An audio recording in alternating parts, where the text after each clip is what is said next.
So welcome to Virginia Cyber Range weekly workshop. This is David Raymond, and let me get my windows where I want them. Sorry about that.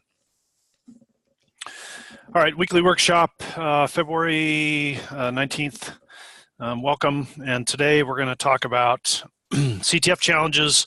Specifically, we're going to talk about cryptography challenges. So if you listen to the February 12th workshop, we sort of gave an introduction to CTFs, and so what I'm going to do for the next few weeks is I'm going to talk in a little bit more detail about how to approach some different kinds of CTF challenges, and we'll solve a few challenges. And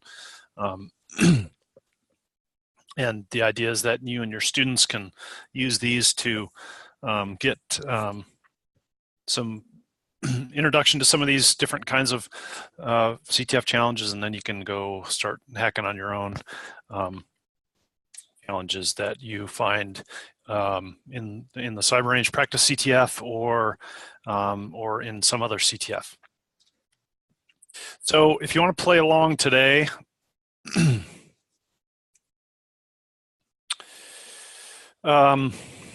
there's a CTF that's up and running, practice CTF, that any Virginia students are welcome to join. So if you go to, we have our own URL shortener, vacker.io/practice CTF, uppercase P, practice CTF, no space. And then click the register button in the upper right-hand corner. That will let students register for an account in the CTF, and once they do that, they can dive in immediately and start solving challenges. So vacker.io/practice CTF, click register, and you're off to the races. And I'll show this slide again before I dive in to the CTF stuff, but you can pause here if you need to and get yourself registered. If you want a Linux environment to use, if you want to sort of do this live, then you can just spin up a Cyber Basics environment. Actually, you don't even really need a Cyber Basics environment. A Kali Linux VM in the Cyber Range will let you do the stuff that I'm going to do. Pretty sure it'll let you do all the stuff I'm going to do today. And if you don't have one of those, then you're welcome to go ahead and use this invitation code that I provide. So to get to that, you go to the console.virginiacyberrange.net, and you don't click the login button. You click the link here that says you have an invitation code, and then you basically you type in this invitation code and hit enter, and then you'll be added to this class. That particular invitation code expires on February 26th, so that's 1 week from today. If you want to if it's after that and you want to do this, then just send an email to support@virginiacyberrange.org, and we will get you a new invitation code so you can jump into this class. All right, so I'm going to start with a little bit of, so overview of weekly workshops. Folks probably pretty well versed in this by now, but each week, Tuesdays at 1 p.m. is the live version. Not a lot of folks come to the live version, but we get quite a few views of our recordings. So the recordings are all shared at virginiacyberrange.org under the community page. If you're listening to this, you probably found it. We also have a YouTube channel, so if you're a YouTuber, you can find all these workshop videos out on the Virginia Cyber Range YouTube. If there's a particular topic you want to see, then please send us an email, contact@virginiacyberrange.org, and we will add it to the list. Start with some recent news. And again, this is as of February, middle of February 2019. This is kind of interesting bit of news. Hackers destroyed VF email. So this is an email service that's been around for more than 10 years, 15 years, I'd say. And VF email is a secure private email provider, and it's not Gmail. It's not, it's a little bit different model than Gmail and some others. There are folks who, who may not like to use some of the sort of public popular free email providers like Gmail, because people are probably familiar with the fact that Gmail mines your email for information that I can use to market things to you, or used to do that. I think they may have stopped doing that, or at least they say they stopped doing that. But Gmail certainly is a tool that Google can use to get marketing demographics and the other email providers, free email provider, nothing's free, right? So other email providers likely do similar things. So VF email is they don't do that, or at least they say they don't do that, and my guess is they probably don't, because it's a pretty small operation. They have very simple service. They provide email, and it's tailorable in the sense that if you have your own domain, like maybe if you have a small company and you want an email provider with which you can register your domain and have your email come to whatever, david@davidraymond.com, for example. With VF, you can set up your VF email account to use your own domain, so that makes it more professional looking. It's features like that make it a fairly popular email provider. And they do have a free tier, very limited free tier service, small amount of storage, small volume of daily email, and then they have several tiers, larger tiers for people who send a lot of email, or small to medium-sized businesses would want to spend, it's not expensive. It's on the order of, maybe a couple $100 a year even. I mean, it's just not, it's relatively inexpensive. But with a small operation that is relatively inexpensive, you get the potential for disaster, right? So here's what happened to this company. Somebody hacked into them last week, maybe 10 days ago, and basically deleted their entire email system. So deleted their servers, hacked into their servers, deleted the servers, shut them off, and deleted the operating system, and along with all the emails that were stored in the file system. They even broke into their backup servers and deleted them. So this picture is hard to see here, but it says alert. So this was on the 11th of February when this happened, or this I guess this alert is on 11 February, so maybe it happened on the 10th. VF email says alert updates February 11th, 2019. VF email vfemail.net and mail are currently unavailable. We are suffering catastrophic destruction at the hands of a hacker, last seen as, and then it's got a email address and an IP address, or an email handle, AKTV at an IP address 94.155, yada, yada, yada. This person has destroyed all data in the US, both primary and backup systems. We are working to recover what data we can. And so this, on their webpage, this was this sort of series of alerts, but basically, for whatever reason, this person, penetrated their system, deleted their whole system, and all past email was deleted. At least that was what they thought the case was a week ago. It took them a couple days to get back up and running. They are back up and running, but old email is not there, right? So they were able to. So I went to their website yesterday, I guess, and there was an alert on this. You could go to the webpage now and probably see it.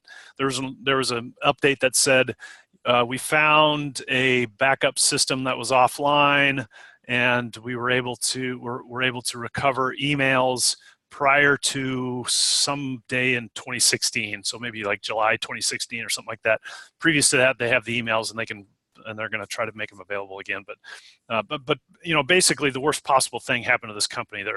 Their emails all got destroyed, systems got shut down, probably cost them a fair amount of money to get back up and running, and whether or not people use them again is hard to say. potential for lawsuits, I imagine, because they had they had archives of people's emails that people probably want to get access, assume that would be available to them in the future, and now those emails are not available. You can imagine the business disruption of a company whose email now becomes non-existent. So this is a pretty catastrophic event and sort of interesting, and sort of makes you wonder what the motive was. This was purely a destructive act. There was no ransomware. There was no taking sensitive data for a particular purpose. At least that's not what seems to be the case. It seems like a pure act of destruction. Okay, so next story. Adobe releases February 2019 patch updates for 75 vulnerabilities. I just throw this up here because Adobe is sort of a punching bag for IT security. Adobe's been around for a long time, and their monthly patch patches 75 vulnerabilities, 71 vulnerabilities in the Adobe Acrobat Reader that you probably use on a daily basis. So Adobe's still having some challenges, obviously. Here's some software-related security news. Android phones can get hacked just by looking at a PNG image. So, I bring up this story just because, primary reason is I'm teaching a class in Virginia Tech graduate IT security class in our Masters of Information Technology program, and this week's topic is software and operating system security. And there's a homework where I ask some questions about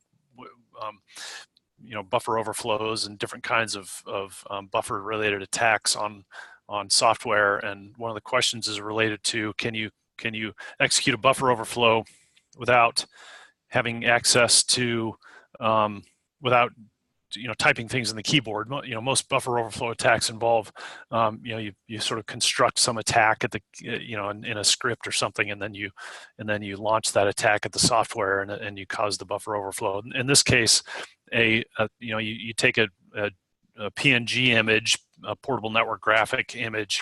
PNG is just another file extension for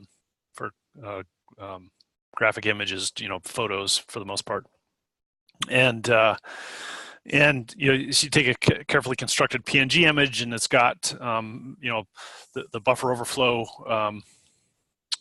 code in it, and the PNG image is shown, but in the software that processes the PNG, there's a buffer overflow flaw, and the PNG this particular image will cause this buffer overflow to be exploited, and then the attacker can run arbitrary code. That's like the worst possible case, right? If the attacker can then basically run any program he or she wants on your device, that's pretty bad news. This thing it works on Android 7.0 through 9.0, and I think 9.0 is the latest version of Android. I'm not sure. I'm not an Android user. Patches are available, not universally applied. It's sort of the major failing with Android devices is that there's this huge ecosystem of both handsets and software in Android. Every handset manufacturer has multiple different versions of the Android software for all their different handsets, and so it's extremely difficult for the end user to keep their Android device up to date. That's one of the advantages of an iPhone is Apple controls the hardware and the software, and there's a limited number of hardware devices and limited number of corresponding software to go along with the hardware devices. So it's fairly straightforward for them to make sure that people at least have the opportunity to keep their devices up to date. And if you're an iPhone user, it's essentially, you're going to get pushed the update to your phone. You're going to get prompted to install it. With Android devices, it's a little bit different. The companies that manufacture the devices, some are good at keeping their tailored versions of Android up to date. Some are not so good. A lot of them sort of abandon the devices after like 12 to 18 months. just because they have new devices and they've got to keep the software working on all these new devices that they release all the time, and so that's a challenge for Android devices to keep the software up to date. So not universally applied, right? Okay, so Facebook paid $25,000 for a cross-site scripting exploit that leads to an account takeover. Another sort of interesting story. This is Facebook, right? Pretty big company.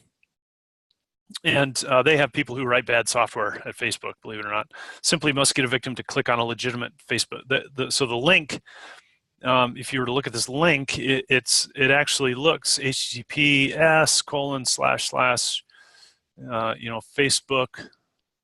facebook.com/ and then a bunch of other stuff. So basically, an attacker or a security researcher was able to exploit a no-kidding valid Facebook link, but he's able to exploit it in a way that was able to cause malware to be installed on the system whoever clicks on the link. And so he discovered this flaw, and Facebook paid $25,000 for this cross-site request forgery exploit that this researcher was able to discover. Again, this kind of ties into my weekly, this week's discussion in my MIT class. Okay, so that's it for news. I think, yeah. So this week, we're going to talk about solving CTF challenges. So I'm going to give kind of some tips, overarching tips and tricks for how to approach CTF problems in general. And then I'm going to talk about crypto challenges, and we'll solve some crypto challenges, and then next week we'll talk about more CTF challenges. Again, take a screenshot here. If you're going to play with us live, then https vacker.io/P practice CTF, and you can register there and solve challenges with me. Okay, so I'm going to switch over to, so these are the slides that I used last week, and I'm going to skip ahead a little bit. I talked about what is capture the flag. I talked about Jeopardy style competitions. I gave sort of an overview of the different kinds of challenges.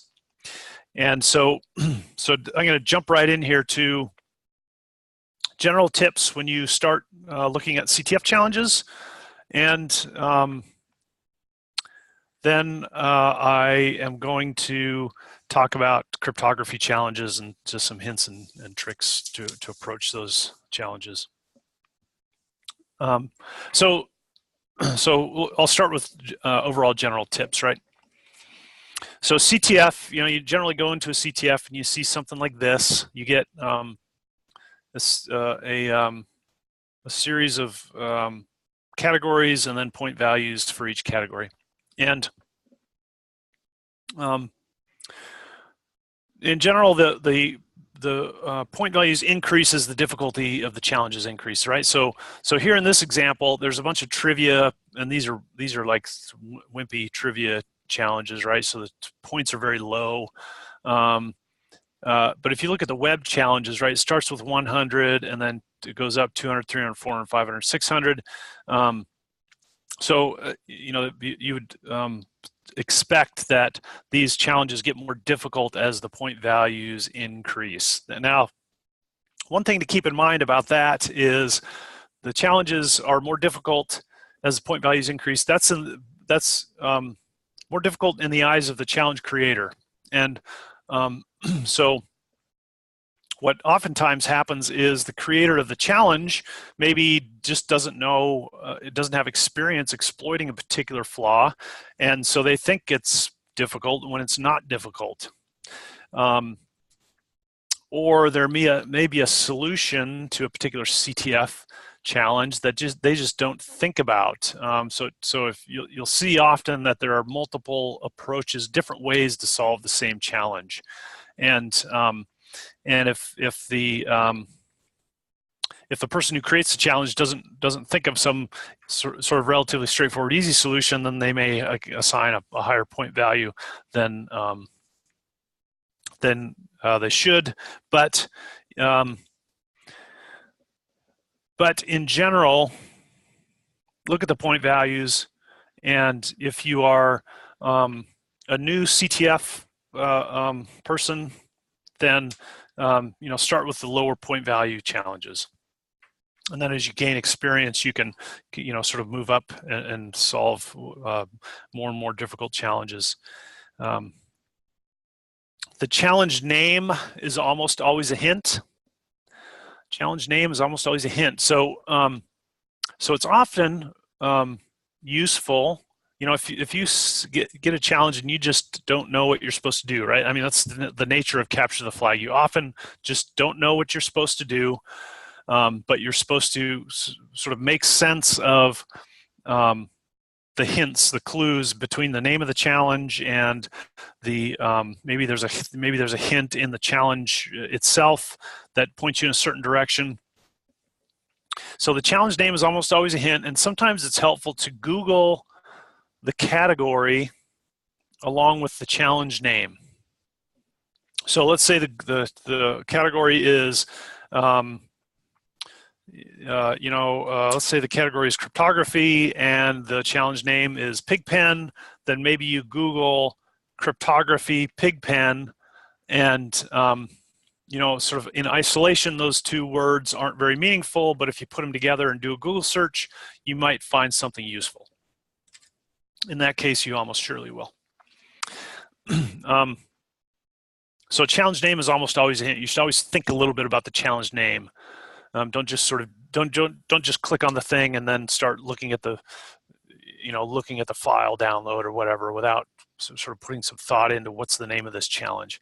And the same is true with the description, right? So lots of challenges, not all of them, lots of challenges have some description or some sentence or two in the body of the challenge that points you, that is intended to point you in a certain direction.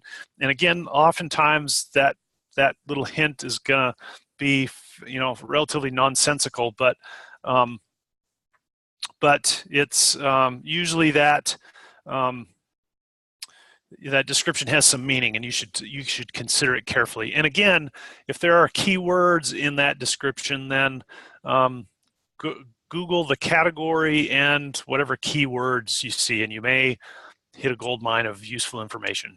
Certainly not always, but that's a good place to start if you just don't know what you're supposed to do. Okay, is there a file? So lots of challenges have a file that you have to download and do something with, and sometimes the file it's very obvious what the file is. It's got some file extension, and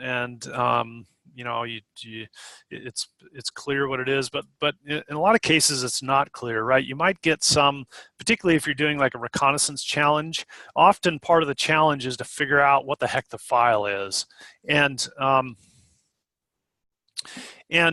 there may or may not be a file extension, particularly if it's on a Linux system. So on a Windows system, executable programs have a .exe file extension, and they won't even run if they don't have a .exe file extension. In Linux, that's not the case. An executable program can be named anything. It can have any file extension, and the extension is not what dictates whether it can actually be run on the system or not. So so the file extension may or may not be useful. When I'm in a CTF and there's a file, I almost always run the file command against it, and we'll take a look at that here. The file command will read some information out of the file and try to tell you what it is. And for example, if it's an executable program, the file command will tell you this is an executable program. If it's an image file, it'll tell you it's an image file. It's, for most file types, it's going to tell you what the file is, and if it can't figure it out, it's just going to say data. But usually the file command is going to be able to tell you something useful. Another helpful thing is to run strings against it. So people who create CTF challenges, particularly people who are not very experienced at creating CTF challenges, often embed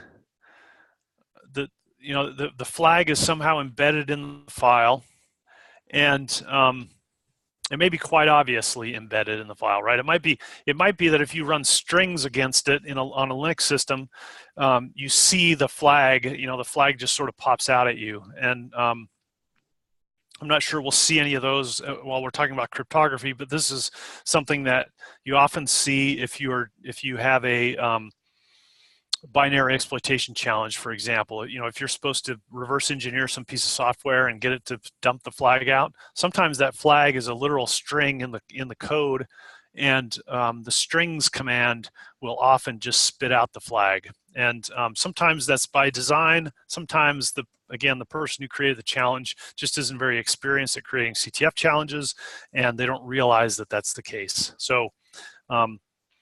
So again, if you get a file and you're not quite sure what the file is about or what you're supposed to do with it, it's useful to run strings against it and see what's in it. And what strings does is it basically reads the entire file, and then it dumps to standard out. It dumps to your terminal window every 4-character or longer series of ASCII values, right? So on the right side of the slide here, I have an example. So I ran strings against a executable program called strings, and there's a bunch, and it's an executable program, right? So you see a bunch of the stuff that you would expect in a standard Linux executable, a lot of the strings that you would expect to see in there. But if you look, here's a flag in there, right? Flag, open brace, and then it's got, SER1OU$LY question, seriously, close bracket. So, here's a case where I ran strings against an executable and I got the flag. Another thing to do is run cat the file, see what's in it. Again, you may see something that's interesting or useful. Open it in a hex editor. There are programs like HXD for Windows, or on Linux, there's other hex editors. Open the file in a hex editor. The hex editor generally shows on the left side of the screen, it'll show the hex values for each portion of the file, but on the right side, it'll show an ASCII representation of the hex characters. And sometimes you'll see things that, again, make it easier to figure out the challenge. And if any people's names are mentioned, it's certainly helpful to know, if some proper name is mentioned, it's useful to do some Googling and figure out who that person is and why they're mentioned in the CTF challenge. It may be that they're an expert in some particular thing. Maybe they designed some particular encryption algorithm, and and that may be related to solving the challenge. Okay, so those are general tips for solving CTF challenges. Those are kind of common approaches, things to think about when you're first trying to figure out what the challenge is all about. And if I think of some more of these general tips, I will cover them in future weekly workshops. Okay, so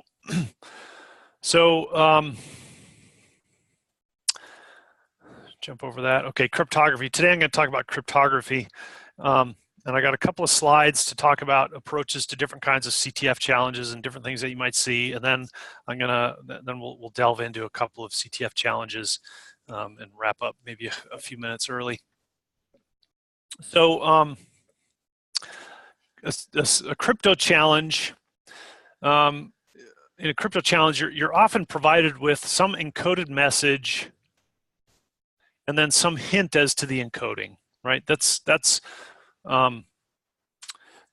most, I would say, surely, a large number of crypto challenges, or you get some blob, and you may or may not get some hint as to the encoding. So there are lots of possible encodings, right? And some of the encodings, particularly for sort of entry-level crypto challenges, they're not really cryptography. They're really character encodings. But for the purpose of CTF, those are interchangeable, right? And CTFs are about learning new things related to cybersecurity, and sometimes the different kinds of encodings are relevant for different reasons, and it's useful for students to understand, what base 64 encoding is, for example, or what UU encoding is, or what the ASCII character, what the ASCII table is, and Unicode, and so those are different encodings. There's ASCII and there's decimal and hex values for ASCII. So sometimes you'll see some big long, string of, list of just values, decimal values. Sometimes you'll see a big long list of hex values, and if you don't have any more context than that, you just have this blob of data. You might say, hey, I wonder if this is ASCII, and of course with ASCII there's a numerical value associated with each letter of the alphabet and lots of the special symbols. So there's ASCII tables all over the internet. There's ASCII, there's websites. There's a website called ASCII to Hex that converts ASCII to hexadecimal values, and lots of other conversion. And we'll take a look at that in a second. So ASCII is a popular encoding, base 64 or base 62. UU encode is an older encoding scheme that was quite popular many years ago and is still used. And base 64 and UU encoding, these are both encoding schemes that will take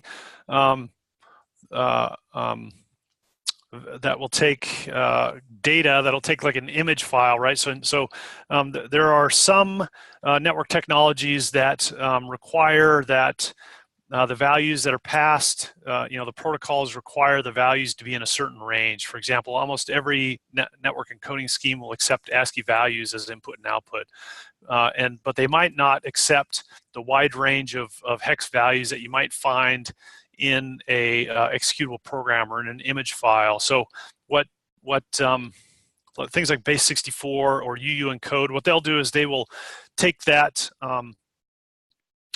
the digital file and they'll convert it into ASCII values, and so then you can send the data over network links that might not otherwise accept those range of values, and then on the far end you can use UU decode or base 64 decode, and you can turn it back into the whatever it is, the data file. And so that's what those kinds of encoding techniques, that's one of the primary uses of some of these encoding techniques. So there are others. I just listed a handful of common encodings that you'll see in CTF challenges, and as you get more experience, you'll see more of these. So then lots of CTF challenges will use sort of simple monoalphabetic ciphers, and again, these are kind of the low end, easier CTF challenges. So the very basic monoalphabetic cipher is the Caesar cipher or the rotation cipher, right? So you rotate the alphabet some number of characters, and that gives you the result. And so again, these are going to be low point challenges that have a very simple cipher like that.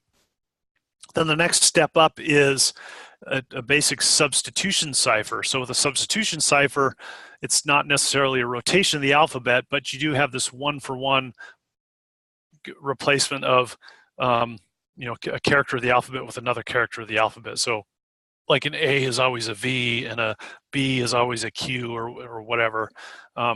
And those kinds of substitution ciphers are, again, if you don't have any sort of clue as to what maybe you get some string of text and you're not really given any clue as to, how you're supposed to approach it, you might try to do a frequency analysis and see if you can determine that, the frequency analysis tells you that, you know, we know that the most used characters in the English alphabet, in the English language are, you know, T and R and S and E, and so, you know, doing a frequency analysis can very quickly get you to replacement values for some of the words or some of the characters, and then you kind of move on from there. So these are, again, sort of simple, low point value cryptography challenges. It gets a little bit more difficult when you have things like polyalphabetic ciphers. So things like a Veneer cipher or a Playfair or a Beaufort cipher or an auto key, you know, these polyalphabetic ciphers are much more complicated because you don't have a one-for-one character replacement. You know, you might have multiple characters that can be used to represent an A, and multiple characters that can be used to represent a B, and it's, you know, different, and a Q might represent multiple other characters. So these polyalphabetic ciphers are more complicated encryption algorithms, not really encryption algorithms, but ciphers. They're more complicated. The algorithm is more complicated. And for these, you almost always need to have a key. So key is almost always required, some key value that you can use. And we'll take a look at, I think, one or two of these as we look at some of the CTF challenges. Okay, transposition cipher. So this is different. So with a polyalphabetic cipher or a monoalphabetic cipher, that's where you're replacing characters for other characters. A transposition cipher is where you're just moving the characters around. So you're shifting them or otherwise moving them in a way that makes the output difficult to it essentially shuffles the value. It shuffles the letters in a way that makes it difficult to unshuffle them. So here's some examples: rail fence cipher or a columnar transposition. And here's these things. Here's the rail fence cipher. So what you do with this is, you know how many rails you're supposed to have, and so here's the message, right? The United Kingdom, the United Kingdom. Okay, but when you send this message to somebody, you send row by row. So you'd send TNDGHUIEK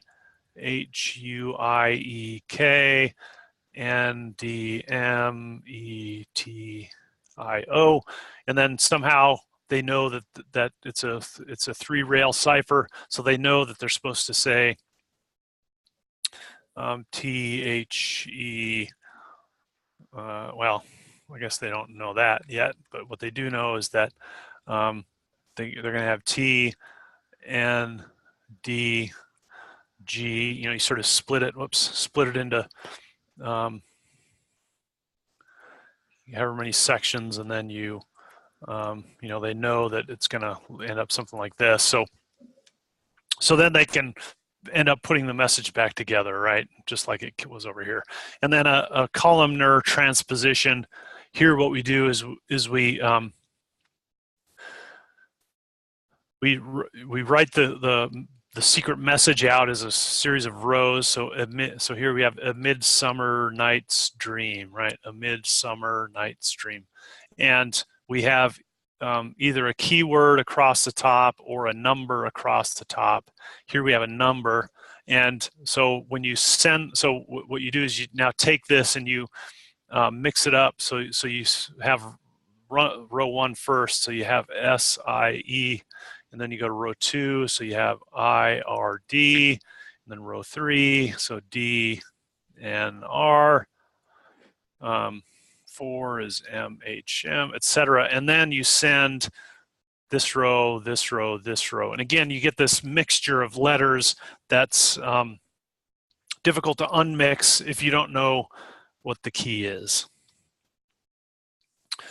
And then here's a double, this is even more complicated, a double columnar transposition.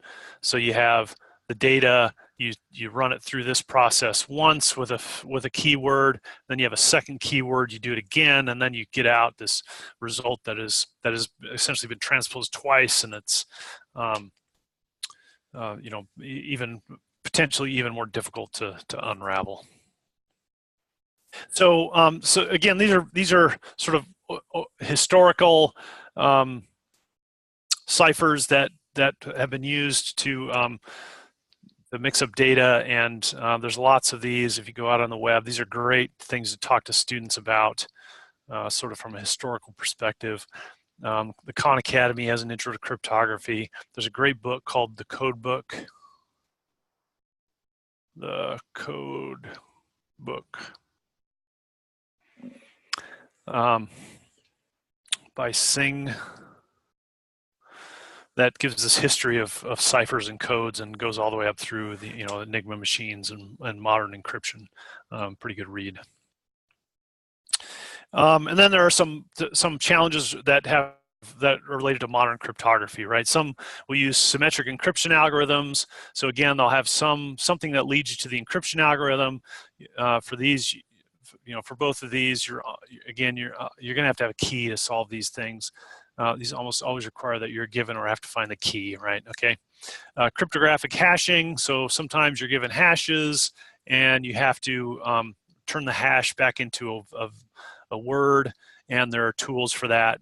John the Ripper, for example, or Hashcat can be used to run hash values against dictionaries to get the original value. And some of the most advanced CTF cryptography challenges are improperly implemented encryption libraries, right? So somebody will write a bad encryption library, and the challenge for the student is to, crack it. Those are generally challenges that are that'd be something for like a weekend CTF where college students are hacking on this thing over days. They may they may have enough time to figure out the broken encryption library and then solve the challenge. So those are super difficult. Okay, so I'm going to stop and I'm going to pull up my CTF. Oh, first I'm going to jump into CyberRange.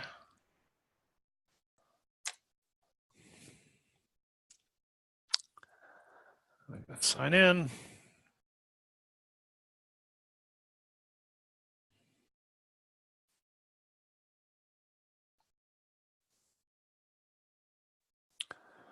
Bear with me here just for a minute. And whoops, not what I wanted. Well, this will work. Starbase 2018 environment. I'm going to start up the environment, give it 20 seconds or so to spin up. And then I'm going to jump into the CTF. So the CTF challenges that we're going to take a look at are, again, they're pretty entry level, and maybe in a later session I'll spend a little bit of time looking at some more difficult challenges. But again, the purpose of today was to just get you thinking about the general approach to some of these different CTF challenges. So bear with me here. If you're listening to a recording, you might fast forward a little bit.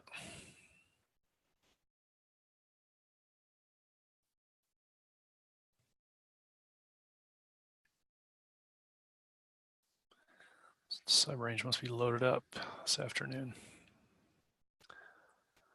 Okay, so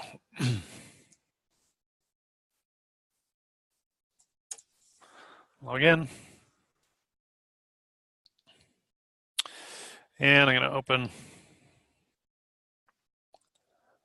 web browser. And I'm going to go to becker.io/practice CTF.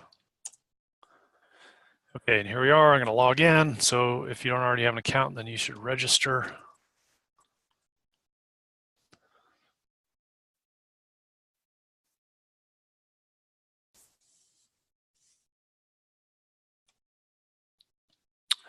Okay, here's crypto challenges.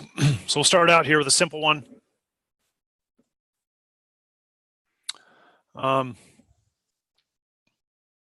This challenge is called "Oh Caesar, My Caesar," and it's got a blob here, lists some text. Okay, so this is perhaps obvious what this is, but maybe I don't know. So maybe I Google cryptography and Caesar, and oh, I get this Wikipedia entry on a Caesar cipher. In cryptography, a Caesar cipher, shift cipher. Okay, Caesar cipher is a shift cipher, one of the simplest, most widely known encryption techniques. Substitution cipher in which each letter is a plain text. You probably all know all this. For example, with a shift of 3, D would be replaced by A, E would be 8, and so on. Okay, so sort of the traditional, the historic Caesar cipher is a shift of 3, but nowadays I think people call any shift cipher a Caesar cipher. So let's go to okay. Now I need to solve this thing, right? How might I do that? Well, turns out there are all kinds of Caesar cipher solvers on the interwebs. So here we go. Here's one. Caesar cipher. So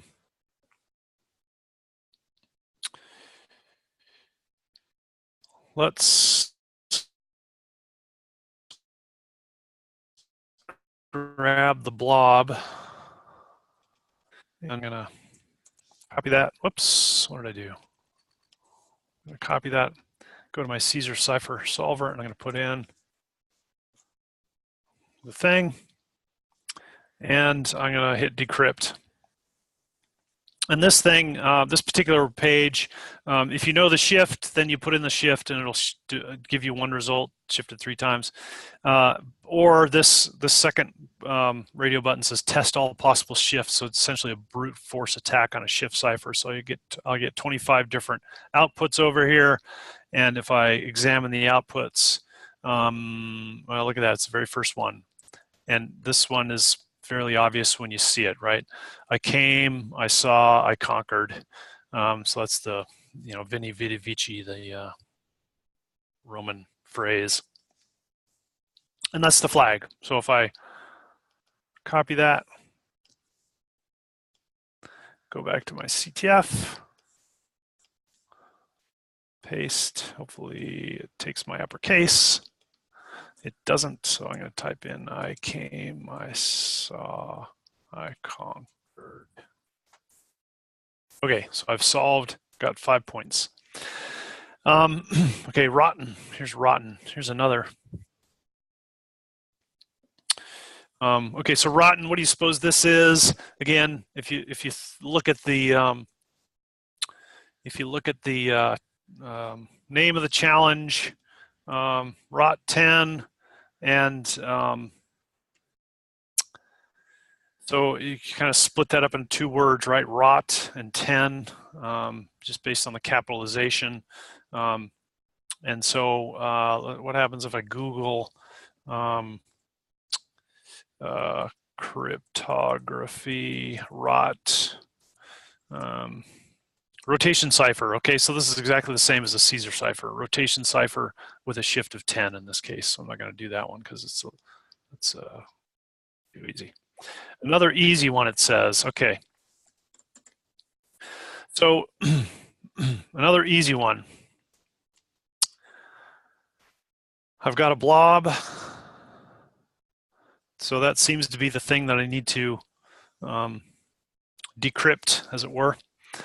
And it says, I have a hint here. It says, what's that equal sign at the end all about? Okay, so I've got this blob, but it's all, this blob is all characters, lowercase and uppercase characters, but it's got an equal sign at the end. And so that is kind of different than the rest of it. And the hint seems to indicate that that equal sign is meaningful. So so let's close a tab or two here. Let's ask the Googles. So encoding and equal sign. I don't know. Let's try that.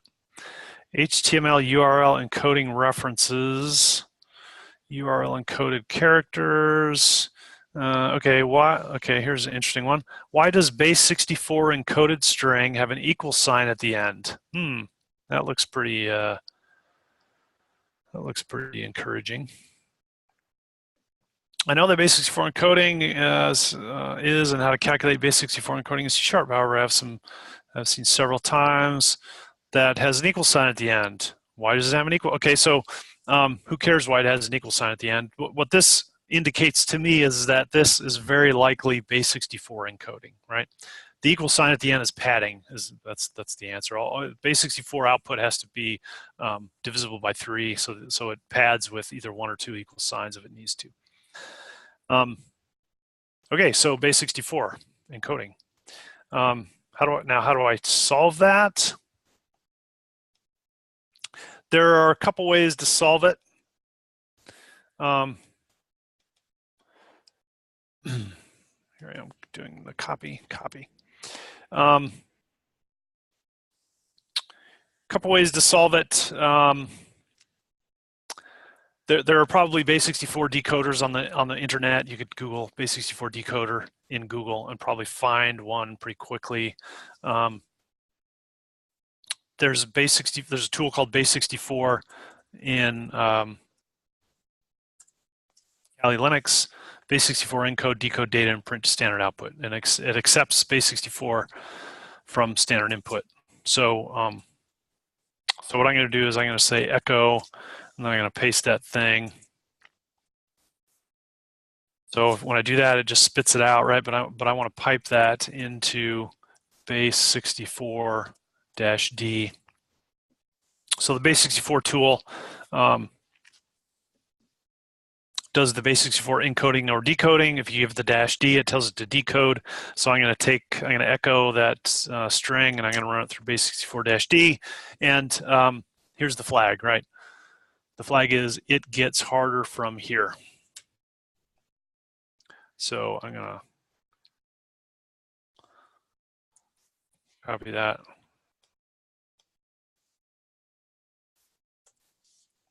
Submit. And there we go. Solved 2 flags. All right.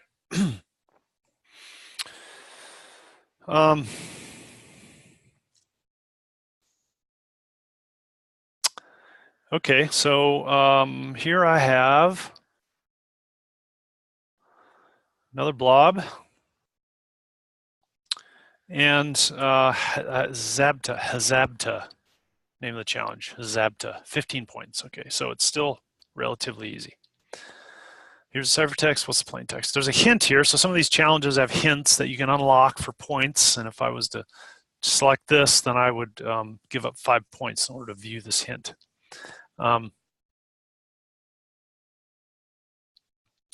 And I'm not going to give up so easily.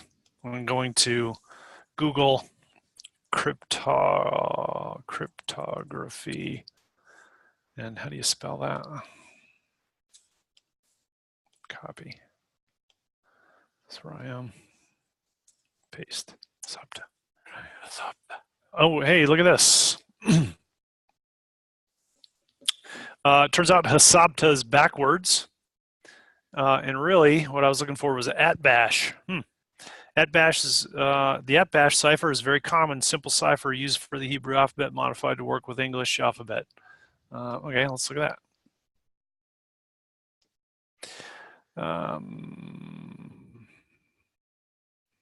God dang it! Sorry. The @bash cipher is very common. So English alphabet basically, when encoded, A becomes Z, B becomes a Y, etc. @bash cipher can be implemented as an affine cipher. Yada yada yada. Okay. Type in message and see the results here. Okay, so this looks like a simple monoalphabetic cipher. So let's go to our @bash cipher solver. Paste. It says @bash is simple but easy to break. Believe that. Submit. Oh, that's it. All right. So that was another simple matter of Googling and coming across a solver on the interwebs.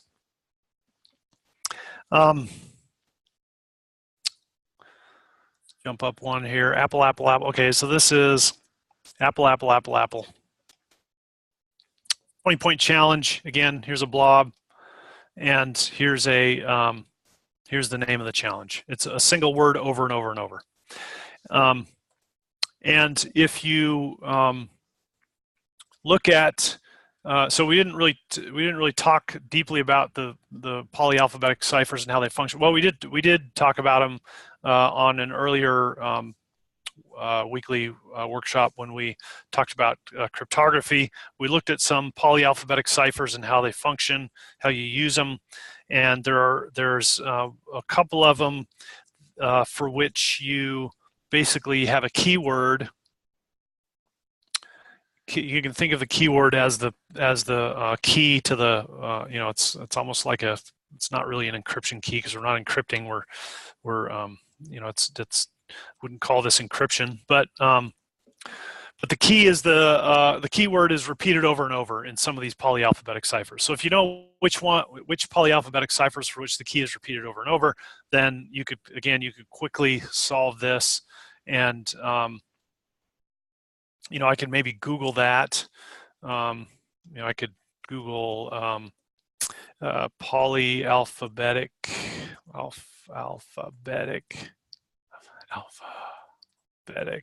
cipher repeated keyword. I don't know, maybe that'll get me something. Polyalphabetic cipher, multiple cipher alphabets, keywords in use, choose ciphertext. Oh, okay. How do you solve a Veneer cipher? Okay. A Veneer cipher is a particular kind of polyalphabetic cipher that uses a keyword that's repeated over and over. Okay, so let's look at here's a Veneer cipher decoder. And basically it says, asks for my ciphertext. So here I'll put in my ciphertext. Copy. Paste. Keyword is Apple. And there's the answer, right? Simple ciphers are fun. All right, so it's getting old. Watching me solve CTF challenges. Solve that one. Okay.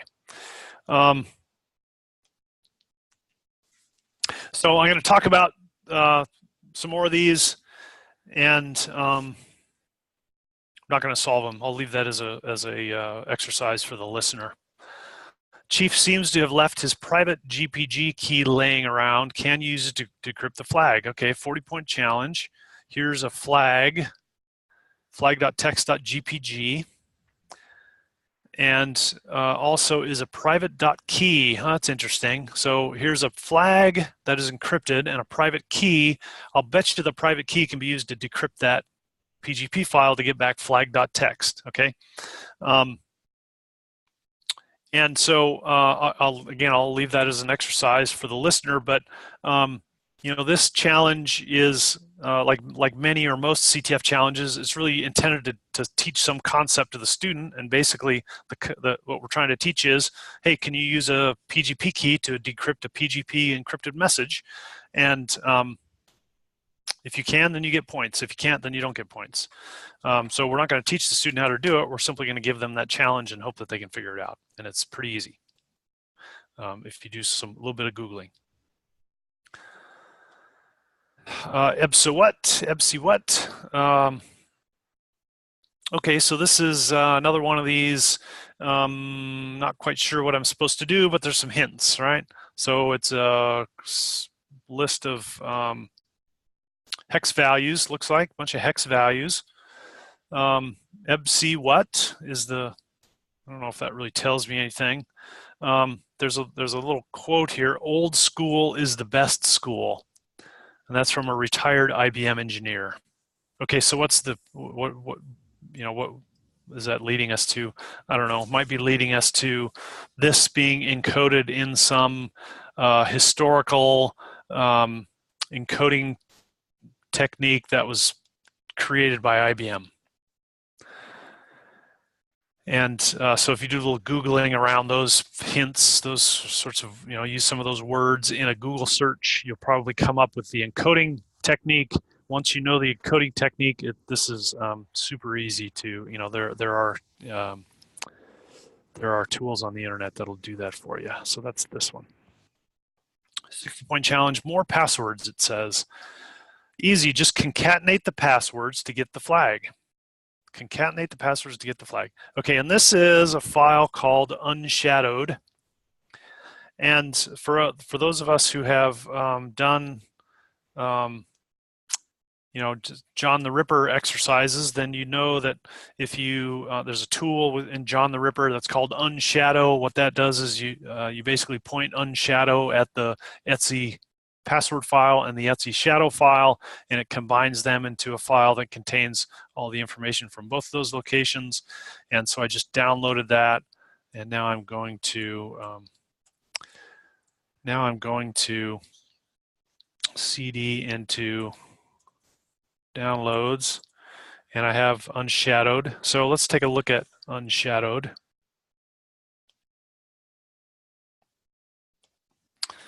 So I'm going to say, let me look at the hint first. What did the hint say?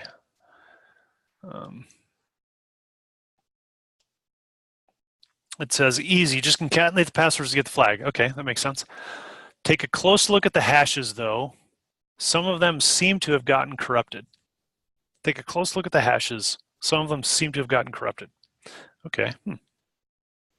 So let's take a look. So without that hint, I'd probably just run John on unshadowed.txt, and it found one of them. Look at that. These. So it found one of the, cracked one of the passwords, but it only cracked one of them, and there's the assumption is there's multiple because I'm supposed to concatenate them together. So so let's take a look at this file. I'm going to run less against it. And, well, let's do it this way. Okay, so you see that there are, let's see, there's Mo, Larry, Shemp, Mo, Larry, these are the usernames, right? Mo, Larry, Shemp, and Curly, and Joe. Mo, Larry, Shemp, Curly, and Joe. So if you're a fan of old comedy, then you know who all these people are. And, here's the names. Mo Howard, Larry Fine, Shemp Howard, Curly Howard, and Joe Besser. So look at the hashes here. Mo, that was one that was already cracked. That looks like simple, straightforward hash. Seems like maybe it's just fine. Larry,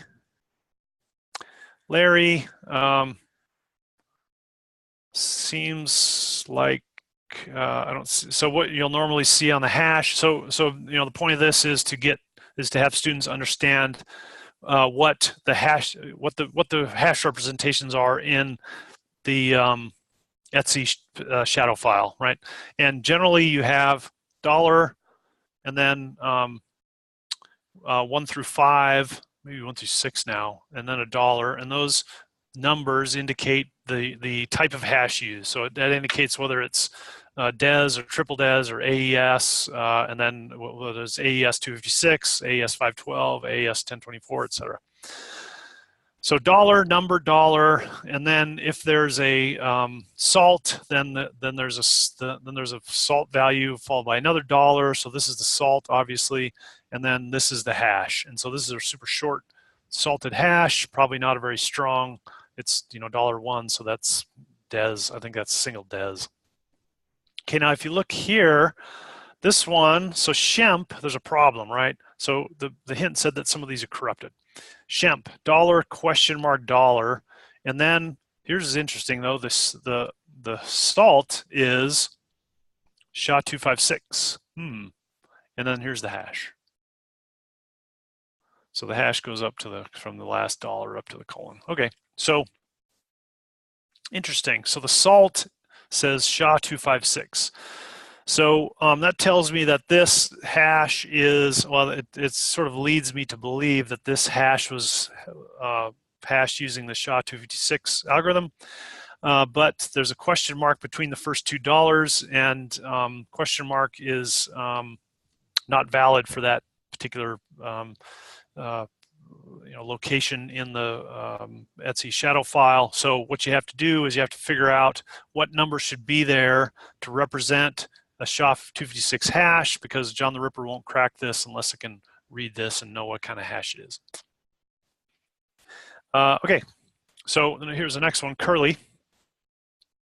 So this is odd. Normally you'd see $1, then a number, then $1, then a salt, then $1, and then the hash. This one, I don't see the $sign at the beginning. I just see a bunch of stuff, and then oh, at the end here I see $, $5, and then I see out of order.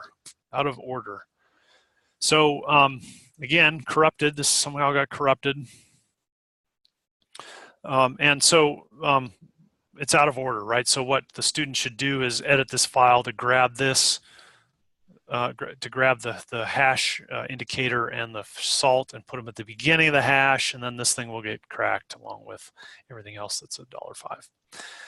Okay, and then, so that's curly. Then you look at Joe, and Joe, here, if you look at it, what's wrong with Joe here? Look at hash. Oh, and then look at this. It says $.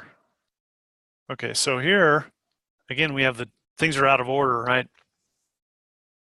But if I look at the salt says backwards. Salt says backwards. So what does that indicate? Indicates that this whole thing is backwards. So what the students have to do is flip this whole value around. And when I say whole value, I mean, flip the 6, and then it's BACKWARDS, and then $, then SWBZ. So flip this entire thing, and then crack that hash, and they'll get, and it's, once they put it in the right order, it's very easy to crack. And so this is just kind of a clever little, we basically took some, we created some poor passwords. These will be very quickly cracked if the student, gets the hashes constructed properly, put back together in the right order. But what they have to understand is that, what the representation is in the Etsy shadow file. And so, a student spending 20 minutes solving this particular challenge, now they're sort of an expert in the hash representation in Etsy shadow, and that's a useful thing to know if you're gonna be a cybersecurity person. So another CTF challenge that is really intended to kind of teach some higher level topic. Okay, way over. So I'm going to stop there, and I think that's all the challenges we had for crypto. We at least talked about each one of these, even if we didn't solve them live. So so I encourage folks who listen to this to go ahead and solve the rest of these challenges, and then work with your students. Let them do it, and your students can all log into this same CTF environment. Again, it's vacker.io/P practice CTF, and they can log in and start hacking on these. So thanks for joining us today, and next week we will talk about some other challenge type. I don't remember which one, but I'll remember by next Tuesday. So thanks.